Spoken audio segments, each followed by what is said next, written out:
আমার জামাই আরেকটা বিয়ে করছে, এখন সে আমার ডিভোর্স দিতে চায়। তাহলে তাহলে আমার সন্তানের এখন কি হইব? প্রেগনেন্ট অবস্থায় তো স্বামী স্ত্রী ডিভোর্স হয় না, আপনারা নতুন করে আবার সিদ্ধান্ত নেবেন। কিন্তু ওর জামাই তো ওর সাথে থাকে না, যে নতুন বিয়ে করছে সেই জায়গায় ওর জামাই থাকে, ওর নামই শুনতে পারে না। আপনার মেয়ে তো প্রেগনেন্ট, এটা আপনারা আগে জানতেন না, এখন যেহেতু জেনেছেন আবার নতুন করে সিদ্ধান্ত নেবেন, চিন্তা করবেন কিভাবে কি করবেন। না, সিদ্ধান্ত নেওয়ার আর কিছু নাই। আমার জামাইও চায়, আমিও চাই আমাকে ডিভোর্সটা হোক।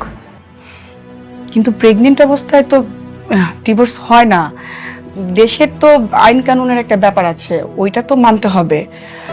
আপনাদের সন্তানের কথা চিন্তা করে আপনারা হাজবেন্ড ওয়াইফ আবার নতুন করে ভাবেন, এত তাড়াতাড়ি সিদ্ধান্ত নেওয়ার তো কিছু নাই। ভাবা ভাবিটার কিছু নাই আপা।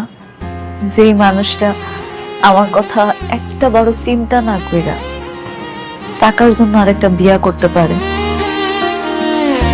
যে মানুষটা আমার ডিভোর্স দেওয়ার জন্য উল্টা কইরা লাগতে পারে, আর কোন মুখ নিয়ে ওই মানুষটার কাছে যাবো আপনি কোন?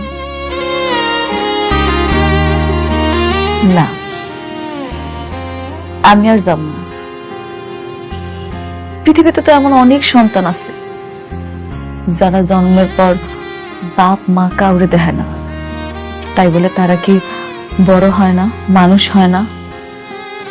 আমি আমার সন্তানের জন্য আছি, আমি ওরে বড় করব, ও জানবো ওর কোনো বাপ নাই।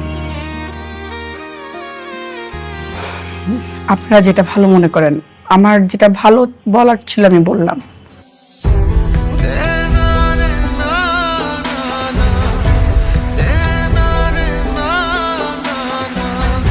ঠিক আছে ডাক্তার আপা, আসি। আব্বা চলো।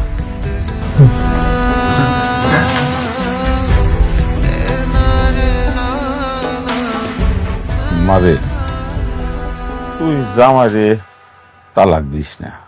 তোর পেটে যে সন্তানটা আছে তার তো বাবার আদরের দরকার, তাই না? তুই যদি তালাক দিয়া দেস তাহলে তো বাবার আদর পাইব না। আব্বা, তুমি এগুলা কি কইতেছো? তুমি মনে হয় জানো না অনেক কি চায়।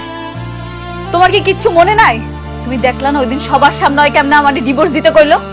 মনে থাকবো না কেন, কিন্তু তোর পেটে সন্তানের কথা তো ভাবা লাগবে। কোনো দরকার নাই মা,